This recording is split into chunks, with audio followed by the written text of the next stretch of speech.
오늘은 제주의 동쪽 제주시 조천읍에서 시작합니다. 아름다운 바다 풍경과 조선시대 방어 유적인 연북정으로 유명한 곳이죠. 바다. 좋아. 이렇게 날 좋은 날 조천에 나와 있는데 저기 보니까 저번에 배웠던 연북정이잖아요. 근데 이렇게 오라는 데 왔는데 선생님이 안 보이시네요. 성원 씨, 선생님을 찾아 나서 보는데 낯익은 옆모습. 오늘 진철 박사님. 안녕하세요. 안녕하세요. 이게 얼마 만입니까? 네, 반갑습니다. 네. 오늘은 특별 선생님 김진철 박사와 함께합니다.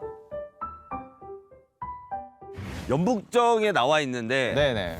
연북정은 배웠단 말이죠. 그렇죠. 예전에 보니까 연북정에 대해서 많이 배웠을 텐데 한번 잘 기억하시는지 확인을 해볼까요? 연북정이 어떤 곳이라고 했죠? 조천포구 하면 또 제주도의 대표 포구 중에 하나잖아요. 네, 그렇죠. 연북정에서는 그러니까 배가 순항을 할 수 있도록 사람들이 모여서 기원을 하던 곳이었잖아요. 네, 잘 기억을 하고 계시네요. 그럼요. 그리고 또 연북정 하면은 유배인들이 이 북쪽에 계신 임금님에 대한 마음을 이제 표현하는 곳이라고도 알려져 있죠. 그래서 오늘은 이 조천폭으로 들어온 이 유배인 중에 한 분의 이야기를 이제 해드리려고 합니다. 선생님 하면은 유배인, 유배인 하면 선생님. 누군가요, 오늘은? 네, 오늘 소개해드릴 유배인은 바로 이분입니다. 책자 속 인물은 바로 조선 중기 숙종시대에 활약했던 인물 북헌 김춘택입니다. 당시 유명한 집안의 자손이었던 그는 문장에 능통해 많은 시를 남기기도 했죠. 이 김춘택은 잘 모르시겠지만 김만중이라는 분은 혹시 들어보셨을 거예요. 문학 시간에. 네, 그렇죠. 학창 시절에 구운몽과 네, 맞아요. 사시남정기라는 작품을 지으신 분이 바로 이제 김만중이거든요. 네. 이 김춘택의 그 작은 할아버지가 바로 이 김만중입니다.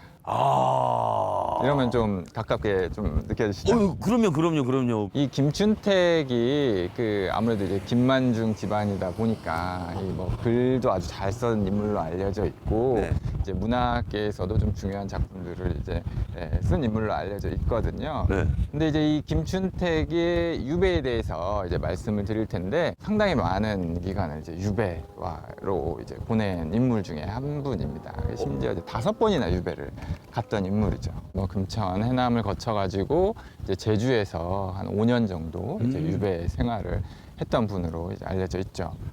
얼마나 유명하신 분이길래 이렇게 네. 전국 각지를 돌면서 네. 그 유배 생활을 하신 거예요? 김춘택이 뭐 높은 벼슬에서 막 정치 활동을 한 분은 아니에요, 사실. 근데 이제 이렇게 유배를 김춘택이 여러 번 가게 된 가장 큰 이유는 우리가 이제 숙종하면은 생각나는 인물들이 있을 겁니다. 누군가요? 저 같은 사람은 딱 이것만 기억합니다. 메이야! 장희빈. 네, 맞습니다. 그 장희빈과 관련돼서 가장 중요한 인물 중에 한 분이 이제 김춘택이라고 할 수 있는데 장희빈이 왕비가 됐다가 이제 폐위가 되잖아요. 네. 예, 그런 과정에서 활약한 사람이 바로 이 김춘택이라는 인물입니다. 네, 그래서 이 숙종 때의 김춘택이라는 인물이 어떤 인물이고 어떻게 제주도에 유배를 오게 됐는지 2주 동안 저와 함께 만나보도록 하겠습니다. 어디로 가면 될까요, 선생님? 네, 그러면 저를 따라오시죠. 알겠습니다. 가시죠. 네. 그 시절 제주로 유배온 김춘택의 발걸음을 따라서 길을 떠나봅니다. 첫 번째로 향한 곳은 조선시대 제주의 중심이던 동문시장입니다.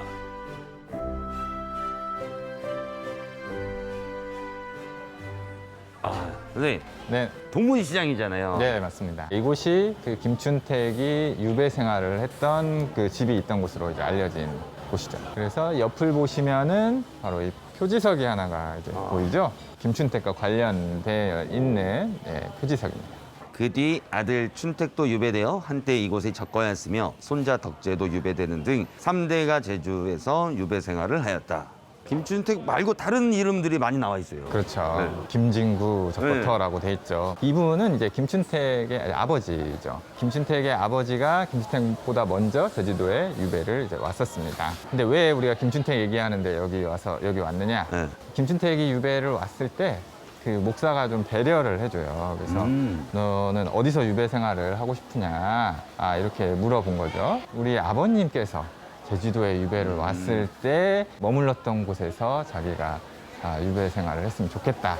이렇게 해서 김진구가 유배 생활을 했던 곳에 김춘택이 또 이 대를 이어가지고 그곳에서 유배 생활을 하게 되는 거죠.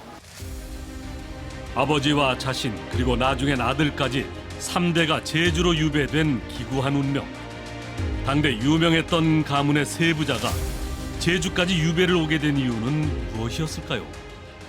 김춘택 집안이 그 당시에 상당히 권력가 집안이라고 할 수 있는데 김춘택의 고모가 이 숙종의 왕비였어요. 왕가네요, 왕가. 네네, 그렇죠. 그래서 김만기라고 하는 김춘택의 할아버지가 이 광성부원군으로 이제 책봉이 되기도 하고 우리가 흔히 외척이라고 하죠. 네네네. 권력가가 뭔가 이제 유배를 가려면 뭔가 큰 사건에 연루가 됐어야 그죠. 됐죠. 그게 바로 이제 기사왕국이라는 사건입니다. 기사왕국이요? 네네. 그 당시 정치 세력이 바뀌는 큰 사건이라고 보시면 되는데 그 이면을 들여다보면은 그 인현왕후 세력을 지지하는 그 서인 세력하고 또 장희빈을 지지하는 남인 세력 간의 어떤 세력 다툼의 시기라고 보시면 될 것 같아요. 고모인 인경왕후가 전염병으로 세상을 떠나자 숙종은 서인의 세력인 인현왕후를 비로 맞이합니다. 그런데 숙종이 후궁 장희빈의 소생을 원자로 책봉하겠다고 하자 조정은 발칵 뒤집힙니다. 이에 화가 난 숙종은 한때 외척이었지만 서인의 중심이던 김진구를 멀리 제주로 유배 보냅니다. 그러니까 기사왕국을 기점으로 김춘택의 가문이 몰락하기 시작한 거잖아요. 네, 그렇죠. 그래서 이 김춘택의 아버지인 그 김진구가 제주도로 유배를 오게 되는데요. 근데 이제 김진구가 유배를 오니까 이 김춘택이 그 아버지를 뵈러 이 제주도에 오게 되거든요. 그러니까 김춘택은 본인이 유배 오기 전에 이미 제주도 생활을 이제 경험을 한 것이죠. 그러니까 유배지 맛보기를 했네요, 네, 어릴 그렇습니다. 때. 그런데 아버지는 아버지인데 김춘택은 왜 또 제주도로 유배를 오게 된 거예요? 네, 그렇죠. 이제 그게 이제 이 우리 이야기의 네. 핵심인데 남인이 일단은 세력을 그렇죠, 잡았잖아요. 그렇죠, 그렇죠.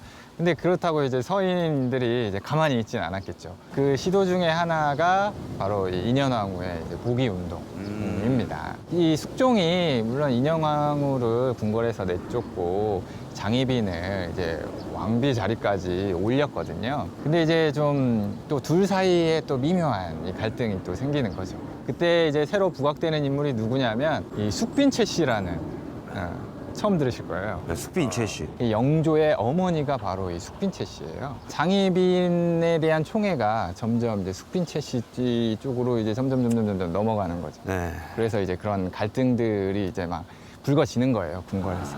김춘택의 일가에서는 지금이 찬스다. 그렇죠. 표면적으로 발생을 한 것이 바로 갑술황국이라고 하는 일입니다. 왕비들 간의 갈등이 깊어지자 김춘택을 중심으로 한 서인 세력은 갑술환국을 일으킵니다. 장희빈을 폐위하고 인현왕후를 다시 복위시키자는 거였죠. 네, 그럼 이 김춘택이 이 인현왕후 복위 운동 과정에서 어떤 역할을 했느냐? 김만중이 쓴 작품 중에 이 사시남정기라는 작품이 있죠. 그 사시남정기가 원래는 한글로 쓰여진 작품이거든요. 김춘택이 그 김만중의 그 사시남정기를 한문본으로 만든 거예요. 네, 그래서 보통 한문본을 한글로 많이 이제 우리는 하지만 그것을 이제 많은 사람들한테 뿌린 거죠. 양반들도 그 책들을 이제 많이 읽게 됐거죠. 네. 제가 기억하기로는 사시남정기는 요즘 말로 하면은 막장 드라마. 네, 그래서 거기 보면 이제 사씨는 이제 정실 부인이고 교씨는 이제 첩이잖아요. 사씨가 이제 교씨에 의해서 이제 집안에서 쫓겨났다가 이제 다시 집안으로 돌아오는 그런 그 이야기인데, 그래서 사람들이 이 소설을 그 인현왕후와 장희빈의 일에 빗대서 생각을 하게 되는 거죠. 김춘택은 천재네요. 약간 비꼬면서 양반들의 여론몰이를 한 거네요. 네, 그렇습니다. 대단하다, 대단해요. 소설 사시남정기가 양반은 물론이고 장안에 퍼지기 시작하며 장희빈을 향한 백성들의 분노는 더욱 커져만 갑니다. 갑술환국으로 장희빈과 그녀의 지지 세력인 남이는 점차 몰락의 길을 걷게 됐죠.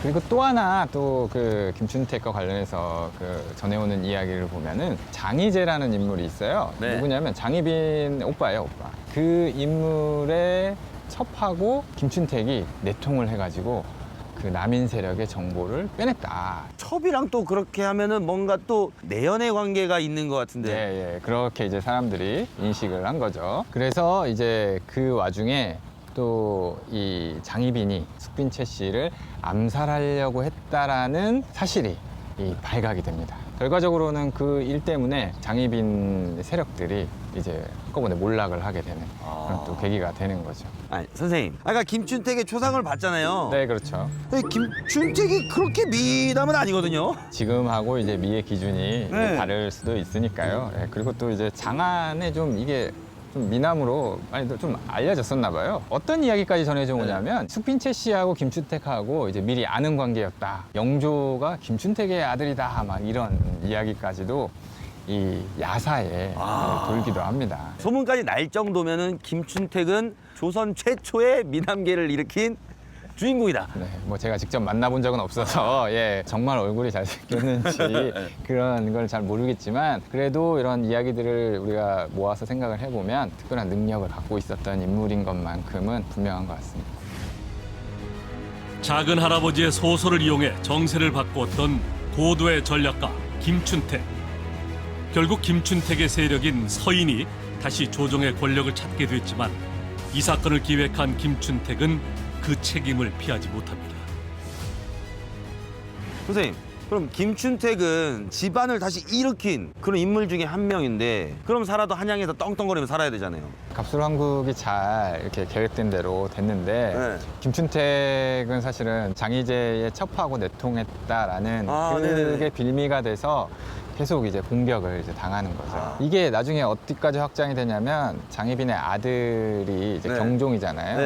그러니까 세자까지 뭔가 위험에 빠지게 했다. 뭐 이런 식으로 이제 공격의 빌미가 되는 거예요. 그래서 결국은 이제 제주도로 이제 유배를 오게 되는 거죠. 이 김춘택이란 인물이 이렇게 이 격동의 시기에서 그러니까. 이 제주도까지 흘러오는 이 과정을 보면은 숙종과 인현왕후 장희빈의 갈등으로만 우리가 생각을 하지만 사실 이렇게 예, 이 정권이 바뀌는 것에 대해서는 백성들의 어떤 그 여론도 네. 분명 만만치 않았을 거예요. 그러니까 숙종이 아무리 왕이더라도 그렇게 뭔가 큰 결심을 하기까지에는 그런 백성들의 반응이나 이런 것들을 보지 않았을까 이렇게 생각을 해볼 수가 있는 거죠. 오늘 이렇게 하면 또 아쉬우니까 다음 주에 또 새로운 이야기가 있을 거 아니에요, 선생님? 네, 그렇습니다. 다음 주에는 이 김춘택과 이 제주도 관련된 이야기, 유배 생활을 하면서 어떤 인물들을 만나고 어떤 일들을 했는지 소개해드리도록 하겠습니다. 얼른 다음 주가 됐으면 좋겠습니다. 시청자 여러분, 다음 주도 기대 많이 해주세요.